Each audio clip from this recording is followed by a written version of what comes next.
Rancor. Esta é uma história sobre rancor.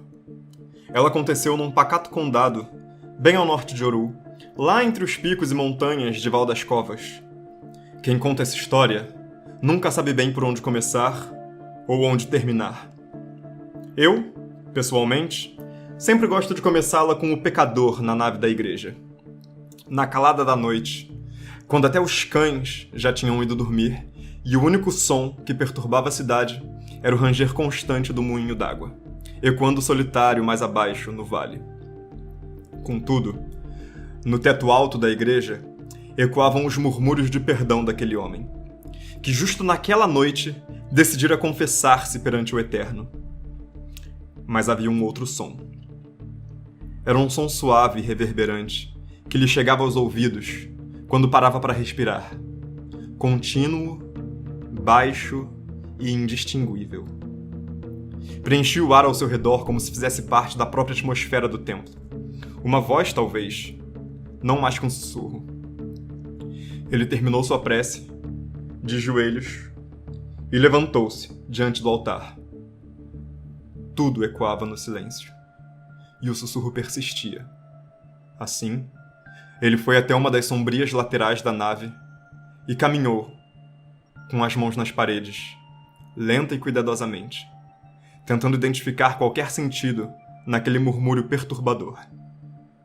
Podiam ser os anjos conversando com o Eterno sobre o dia? Seu coração estava acelerado e as palmas de suas mãos suavam. Ele, mais do que ninguém, sabia a quantidade de pecados que podiam ser praticados em um só dia, mesmo num lugarejo como aquele. Ele sempre achou a atmosfera daquela igreja fantasmagórica. De dia, até havia um pouco de sol entrando pelas janelas, mas à noite, a luz provinha apenas de algumas velas grossas sobre o altar e de alguns nichos laterais dedicados a santos e santas da região, que tinham sido acesas por camponeses, desesperados pelos auxílios dos céus. Em cada movimento que fazia, era preciso e cauteloso. E foi no vão de uma das escadarias laterais que seu coração parou. Seus dedos tocaram ferro gélido, seus olhos eram incapazes de enxergar, e o som ficou mais intenso. Parecia vir lá de cima. Havia uma grade fechando a passagem e um pesado cadeado trancado, garantindo que ela continuasse assim.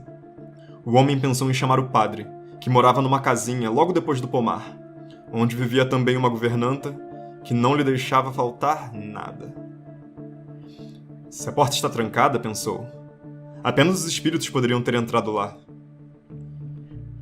Ele mordeu a pele dos ossinhos dos dedos para controlar o nervosismo, mas enquanto se decidia, o som continuava, rítmico, marcando as marteladas do seu coração. E no corredor, escada acima, apenas escuridão. O que eu faço, pensava ele. Não posso estar ficando maluco. E não estava.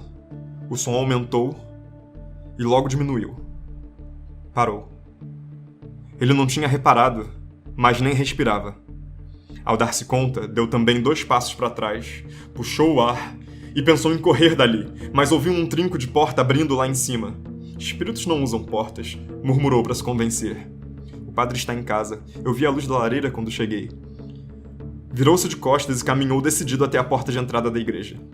Mesmo convencido de que o padre estava em casa, ele iria confirmar. O chamaria se fosse necessário. A cada passo, virava a cabeça para trás. Mas no que encostou as mãos no puxador gelado da porta, ouviu passos na escada. O som inconfundível do risinho de uma jovem. Um chiado que calou o riso, e então mais passos. Os barulhos ecoaram na nave da igreja até desaparecer. E então ouviu o som da corrente do cadeado. Chave girando. Porta rangendo. Ele já tinha saltado de volta para a escuridão da ala lateral e estava escondido na sombra de uma das tapeçarias que contava a história da última vinda do Eterno, quando de repente, um outro homem foi iluminado pela luz fraca das velas. Ele havia caminhado até o centro da nave, feito uma reverência em direção ao altar, como quem pede desculpas, e então deu um assovio baixo, em direção à escada, e outra pessoa saiu de lá. Uma mulher. Afinal, pareciam haver pecadores mais esforçados do que ele.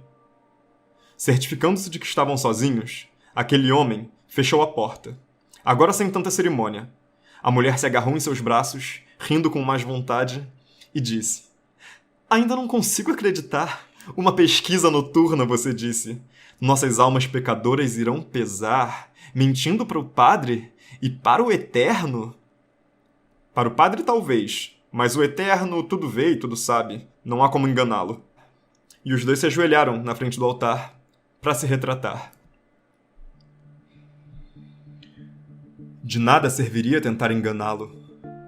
O homem, escondido, tinha deixado as sombras e caminhado lentamente até eles. Ambos saltaram assustados, virando-se quando ele falou. A jovem emitiu um gritinho, confusa, e posicionou-se atrás de seu companheiro, que arregalou os olhos quando reconheceu quem estava diante deles.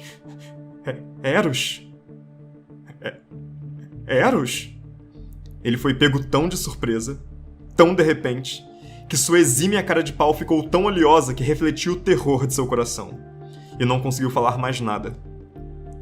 Eros, por sua vez, estava tão aliviado de que os sons que ouvira não eram dos anjos dizendo ao Eterno sobre os desvios de seu caminho, que chegou a esboçar um sorriso quando disse ao seu meio-irmão mais novo: Tevir, eu vou deixá-lo agora, pois não quero atrapalhar a sua noite com esta puta. Mas amanhã, bem cedinho, eu estarei tomando meu desjejum e pensando no que eu quererei que você faça pra mim, para que eu mantenha este escândalo silenciado. Naquele instante, ele saboreou cada palavra, como saborearia na manhã seguinte cada pedaço de uma torta qualquer que uma ama qualquer lhe serviria à mesa.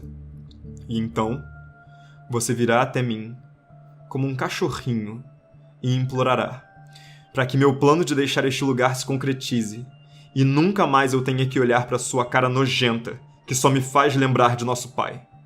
E então, você poderá manchar a sua honra e a de sua família transando com quantas putas você bem entender, em quantas porras de igreja você bem entender.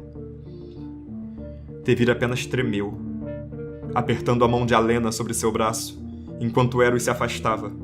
Escancarava as portas da igreja triunfante e sumia na escuridão lá fora. Os olhos dos jovens amantes se encontraram. Desespero e angústia. A noite acabou ali. Na manhã seguinte, Eros decidira ter seu desjejum nos jardins da herdade de seu falecido pai. O antigo senhor havia morrido com a peste, que não poupara ninguém. Comia um grande pedaço de amor de nozes, uma torta de origem albaraça, seu doce favorito. Entre uma colherada e outra, viu Tevir se aproximando, por um dos caminhos de pedra.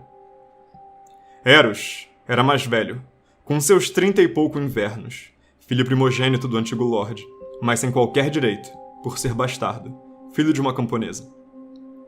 Ela morrera jovem e ele foi viver no castelo, escudeiro de qualquer um. Como adulto, era apenas mais um soldado, apenas mais um cortesão, apenas mais um peso para o irmão que herdara as posses do pai. Ele não tinha responsabilidades, nem liberdades, e por isso abusava do fato de viver no castelo. Já Tevir era um molecote, mal chegado à idade adulta, cerca de 16 primaveras, treinado para ser soldado, esperto e falastrão, quinto filho legítimo do Lorde, mas segundo varão. Conquistava aos poucos seu lugar no mundo e a confiança do irmão mais velho, coisa que era difícil, visto que sempre estava envolvido em alguma confusão. Nenhuma como transando na biblioteca da igreja depois de ter roubado as chaves. Ele caminhava vacilante, sem prestar atenção no sol lindo que fazia, nas calêndulas desabrochadas, ou em qualquer outra coisa que não fosse o meio-irmão, sentado sob um toldo esvoaçante de seda cara, com um ar ensoberbado e insuportável. Eles nunca se deram muito bem, e Tevir desde pequeno aprendera a evitar Eros. Está um lindo dia, irmão. Por que a carranca? Diga o que quer, Eros. Vamos acabar logo com isso. Respondeu o mais jovem, com todo o orgulho que conseguiu reunir. Fez um sinal para os servos deixarem-nos a sós. Não quer um pedaço de torta? Um suco de limão? Perguntou, já se inclinando com uma jarra na mão. Eu quero acabar logo com isso. Me alegro que esteja tão ansioso. Talvez até o fim da semana já tenhamos conseguido nos livrar um do outro, o que acha? Você sempre com essa conversa de que vai sair. E se sair, vai fazer o quê? Ah, que terno. Isto é um pedido para que eu fique, irmãozinho? Meio-irmão. Havia uma mistura de nojo e ódio. Eros revirou a língua dentro da boca e respirou fundo. Talvez tenha deixado transparecer não mais que um lampejo do ódio nutrido por toda aquela vida e aquelas pessoas que o mantinham à margem. Tevir com certeza não percebeu e insistiu. O que vai ser afinal? Dançar nu com uma cabra na praça? Cavalgar pelado no inverno? Te pagar uma passagem para Oru? Ou uma noite em algum prostíbulo de louvença? Seu sangue subia pelo pescoço. Eros abriu um sorriso amarelo, desfrutando cada instante. Levou calmamente mais um pedaço de torta-boca e saboreou-a, deixando sua doçura misturar-se à amarga angústia de Tevir. Eles se encaravam. Engoliu e falou em seguida. Eu quero, enumerou com os dedos, 200 sores. 200 moedas douradas, reluzentes, com um sol de um lado e a carinha do nosso rei de outro. Deixe de absurdos e diga logo o que quer que eu faça. De que te vale implicar comigo por conta disso? Eros recostou-se na cadeira e cruzou os dedos, satisfeito, encarando Tevir, esperando ele digerir a verdade. Não é possível! Protestou indignado. Ninguém é santo aqui, nem meu pai pôde se conter. E você é a prova viva disso. Realmente acha que vão fazer todo esse escândalo? Eu a amo. Casava-me com ela se não fosse meu irmão. Eros riu da ingenuidade do garoto. De fato, todos sabem que transar não é o problema. Como se evitaria? No entanto, você foi longe demais, Tevir. Levando uma qualquer para a igreja, garoto? Não tinha nenhum celeiro para vocês se meterem? Estava em busca de emoção? Queria trepar à vista do eterno? Onde é que você enfiou a sua cabeça, seu imbecil? Para qualquer um daqueles monges, linhadura é fogueira para você e para sua garota. Tevir começou a dimensionar a tolice. Eros aproveitou a deixa e imitou uma fala inflamada. Pecadores infames, adoradores do impuro, fornicadores detestáveis, vergonha para toda a humanidade. Ele falava no falsete, apontando o dedo na cara do meu irmão e se divertindo com isso. Tevir pôde quase sentir as chamas da fogueira ao seu redor. Há uns anos atrás, quando seu pai ainda estava vivo, ele tinha visto uma mulher, acusada de bruxaria, queimando na fogueira. Lembrou-se do monge itinerante que a condenara, falando num tom muito semelhante. Talvez Eros também se lembrasse dele. Você não vai me assustar com essas bobagens, disse, tentando parecer firme. Como Eros não falou nada, adicionou. Onde que eu vou conseguir esse dinheiro todo? Ora, garoto, você é esperto e rico. Tenho certeza que pensará em alguma coisa. Tevir ainda ficou sentado alguns instantes tentando digerir se aquilo tudo era verdade, e os olhos astutos de Eros deixavam claro que ele não estava brincando. Tevir sentiu um medo que nunca havia sentido antes. Naquele dia, ele se deu conta de que às vezes o inimigo dividia o teto com você e se misturava com a multidão, sem deixar rastros, para um dia aparecer, dar o bote e sugar toda a sua felicidade. Mas ele tinha um plano. Um anel de ouro aqui, um pagamento falso ali. Inclusive, o recolhimento de impostos seria esta semana e ele poderia supervisioná-lo. De fato, para as terras deles, esta quantia não era tão volumosa, embora também não fosse nada irrisória. Ela equivalia mais ou menos ao salário de uns 6 anos de um mercenário, ou a 3 cavalos de guerra, ou a 1/4 do que eles deviam pagar anualmente ao rei. Ele estava tentando se enganar, dizendo para si mesmo que seria uma tarefa fácil, para se livrar logo daquela sensação horrível, quando na verdade, o que ele sabia era que seria muito difícil fazer aquilo. Eros. Ele raramente usava o nome do meu irmão. Por que está fazendo isso comigo? Eu não te fiz nada. Ele quase chorou. Sentiu seu peito se apertar. Ora, Tevir. Jovem Tevir. Eros simulou uma voz muito meiga, tão bem que o irmão quase acreditou. Eu odeio você. Eu odeio seu irmão. Eu odeio a sua falecida mãe que cantava para eu dormir. Odeio o meu pai por não ter me legitimado e dado a mim o que era meu por direito. Nem mesmo em seu leito de morte me reconheceu como filho legítimo. Eu faço as refeições depois de vocês, mas sou eu quem luta na frente de seus cavalos, segurando o estandarte. Grande honra. Eu não sou ninguém aqui, e não sou ninguém por causa de vocês. Então eu vou pegar este dinheiro e me mandar. Mas não vou precisar me mandar como ladrão em fuga, porque você vai fazer o favor de roubar para mim. Ou melhor, você vai me pagar uma mísera parte do que sempre deveria ter sido meu, por direito! Ele estava de pé quando terminou de falar, furioso, as veias saltando. Tevir levantou-se também para encará-lo, e virou-se sem dizer palavra, afastando-se de volta pelo corredor de calêndulas. Uma excelente flor para inflamações. Ah! Eros havia se lembrado de mais uma coisa. Tevir apenas parou, sem se virar. Eu também quero a espada que foi de meu pai. Isto era demais. Aquela espada estava em sua família por gerações. Ela ficou famosa na guerra contra os albaraços, infiéis que haviam dominado a região no passado. E ninguém de sua família abriria a mão dela para alguém que não tivesse o mesmo sangue. Com o corpo tremendo de raiva, Tevir se virou, olhou fundo nos olhos do irmão. Naquele instante, os dois estavam tão profundamente decididos que foram cegados pelo ódio.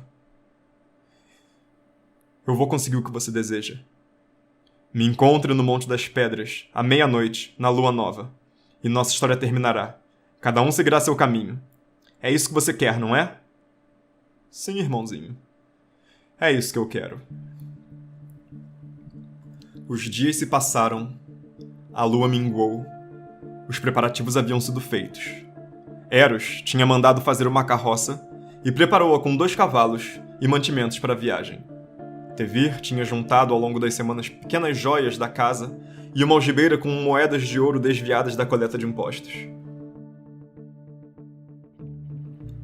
No almoço daquele dia, os dois apenas se olharam e sabiam que os caminhos trilhados até ali já não tinham mais volta. Tevir realmente amava com todo o seu jovem coração a jovem Alena, e tinha tido pesadelos em todas as últimas noites, onde ela ia sendo consumida por chamas azuis de fogo purificador, e ele gritava impotente sem poder alcançá-la. Eros sonhava com a vida que sempre lhe foi negada. E sob a luz das estrelas, de uma noite sem luar, tudo se desvelou. Eros havia nos últimos anos feito pequenos preparos para sua viagem. Nada que chamasse a atenção. Algumas moedas aqui, uma joia perdida ali. Ele se preparava para deixar aquele lugar. Desde que a peste que levou seu pai, levou também sua esposa. Ele soube um dia o que era amor. Mas agora só lhe restava amargura. E assim, falou ao irmão mais velho, no almoço daquele dia, que sabia que era Tevir quem estava sumindo com as coisas. Ele pretendia fugir com uma plebeia qualquer, disse ele ao Lorde. Cínico e dissimulado, fez-se de bom moço, em toda a história, mas mesmo assim, o meio-irmão mais velho teve dificuldades em acreditar que seu jovem irmãozinho legítimo estaria lhe traindo. Eros, como prova final de que ele falava a verdade, disse para que mandasse um homem de confiança até o Monte das Pedras, para ver se lá não encontraria ouro e uma carroça esperando para fugir. E adicionou ainda que nessa noite sem lua, o irmão menor deveria tentar levar também a espada de seu pai. Tevir estava decidido que mataria Eros naquela noite, usando a espada de seu pai.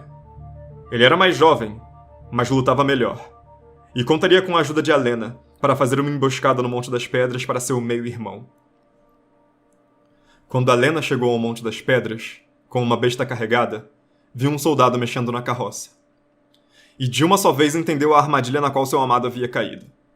Correu para o castelo para tentar avisá-lo, mas ao chegar lá, já era tarde. Tevir tinha sido encontrado pelo irmão mais velho removendo a espada de seu pai do pedestal em que a mantinham. Decepcionado, e com a mente envenenada por Eros, o Lorde não foi capaz de acreditar no irmão menor. Com o coração despedaçado, logo na manhã seguinte, mandou-o para um monastério bem distante. Tevir tentou se explicar, mas nunca conseguiu.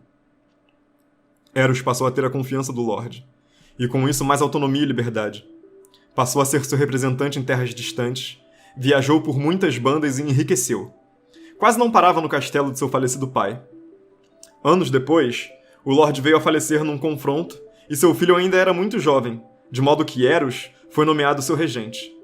Voltou a ficar no castelo a maior parte do tempo, mantinha sempre a espada do pai na cintura e educava o jovem Lorde com rigidez e moralismo.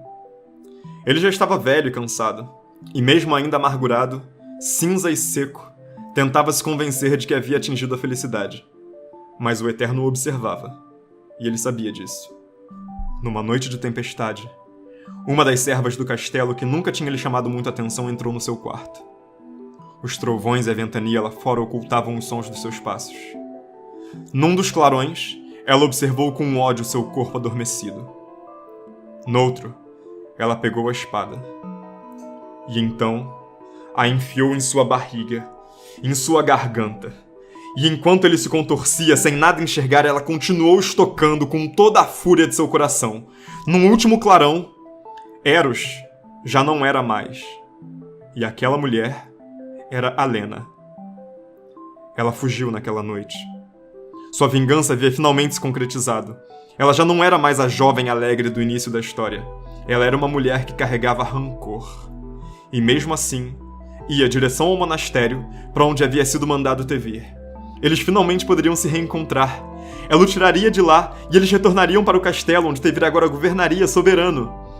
Em sua fuga, com um cavalo roubado dos estábulos, sangue pingando dos braços e a tempestade açoitando a terra numa clara demonstração do descontentamento do Eterno com toda aquela história, a morte do Lorde foi descoberta. Eu não havia dito, mas durante todo o tempo em que Alena satisfazia sua sede de vingança, uma prostituta que dormia com Eros naquela noite gritava em desespero. O castelo inteiro acordou. E agora, cães de caça perseguiam a fugitiva. Em algum momento, na escuridão, o cavalo quebrou a pata e foi deixado para trás, em agonia. A fuga era frenética e desvairada. Pés e patas enlameados cruzando o antigo bosque, serra abaixo, aos tropeços. Uivos ecoando com os relâmpagos e a respiração pesada de uma mulher que abraçava a morte. Os cães a alcançaram quando ela chegou ao lago, que hoje conhecemos como Lago da Senhora. Ela entrou na água enregelante, espada na mão. Nadou para o meio dele, fugindo do alcance dos cães. Os caçadores que a tinham alcançado não dispararam flecha alguma. Mas não porque estava chovendo e elas seriam inúteis, mas porque a senhora Alena não sabia nadar. Um clarão iluminou a lâmina da espada, antes dela desaparecer para sempre sob o negrume das águas. Há quem diga que o ódio sobrevive a quem odeia. O que eu posso dizer é que ninguém nunca encontrou o corpo, nem a espada, que passou a ser conhecida, daquele dia em diante, como rancor.